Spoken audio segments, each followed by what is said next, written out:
नमस्ते। महाभारत की रचना हो चुकी थी और कृष्ण ने अर्जुन का सारथी बनना स्वीकार किया था और अपनी बड़ी सेना दुर्योधन के हवाले कर दी थी और अपने को निहत्था रख करके और इधर पांडवों के पक्ष में उन्होंने कहा था कि मैं रहूँगा। तब जब भीष्म पितामह उधर के सेनापति थे तो उन्होंने प्रतिज्ञा ली कि आज या तो आपसे आपकी प्रतिज्ञा खत्म कराऊंगा, आपके हाथ में धनुष बाण उठवाऊंगा या आज लड़ाई ही खत्म कर दूंगा, सबको नेस्तनाबूद कर दूंगा। और उस दिन वही हुआ भी। भीष्म जिधर जाते इतना बाणों की वर्षा करते सब तहस नहस हो जाता।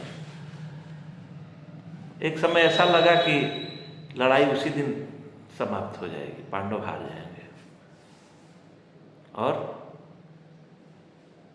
कृष्ण ने गुस्से में रथ का पहिया उठा लिया। कोई कहता है कि चक्र ही उठा लिया। जैसे ही कृष्ण रथ का पहिया या चक्र उठाए, भीष्म पितामह ने अपना धनुष बाण रख दिया। कहा कि हो गया मेरा काम, मेरी प्रतिज्ञा थी कि आज धनुष बाण या हथियार उठवाऊंगा, हमने आपसे उठवा लिया, मामला खत्म हो गया। मेरी प्रतिज्ञा थी। कहने का मतलब है कि कभी कभी आदमी जीत के भी हार जाता है और हारने के बाद भी जीत जाता है। एक और उदाहरण है आधुनिक संदर्भ में, आपको बताता हूँ।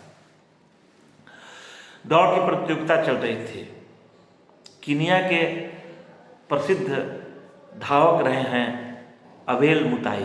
अबेल मुताई उस प्रतियोगिता में बहुत आगे थे, उनके प्रतियोगी बहुत पीछे थे। स्टेडियम के शोर को वे समझ नहीं पाए और जो फिनिश लाइन होती है उससे 1 मीटर पहले अपने को रोक लिया। मान रहे थे कि मैं जीत गया हूँ।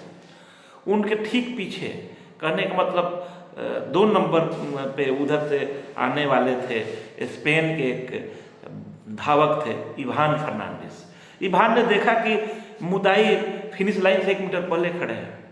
उन्होंने धक्का दिया और उन्हें 1 नंबर पे पहुंचाया, फिर अपने को उसके बाद उस लाइन को पार करवाया। जब खेल खत्म हो गया, सब वाहवाही हुई, चारों तरफ उनका नाम हुआ, पेपर में बड़े बड़े छपा भी। जब वे लौटे अपने देश तो उनके देश के मीडिया ने उनसे पूछा कि आप तो देश के लिए स्वर्ण पदक ला सकते थे, लेकिन आप जानबूझ करके आपने उस मौका को गंवा दिया और जो मुताई है उनको आगे धक्का दे दिया। उन्होंने कहा कि मैं जीतता तो क्या होता, आज आपके सामने मुंह दिखाता क्या। कहने का मतलब ये है कि जीतने के बाद भी अगर आपको मुंह दिखाने में दिक्कत हो, उस जीतने से अच्छा है आप हार जाएं, कोई दिक्कत नहीं है। इतिहास में आज भी वो नाम लिया जाता है। फर्नांडिस का जिस इज्जत के साथ नाम लिया जाता है, मुताई तो ठीक है उन्होंने जीता, लेकिन एक जो नई इबादत लिखी, एक नई जो लकीर खींच दी उसने, एक विपक्ष के खिलाड़ी को धक्का दे करके 1 नंबर पहुंचा दिया, वो अपने आप में अजूबा था। तो हमें कभी कभी हारने में गुरेज नहीं करना चाहिए और जीती हुई बाजी अगर आप हारते हैं तो जो विजेता बनता भी है ना, लजाया रहता है। उसको पता है कि उससे जो कि सामने वाला है, जो कि हमको आगे कर दिया था। धन्यवाद।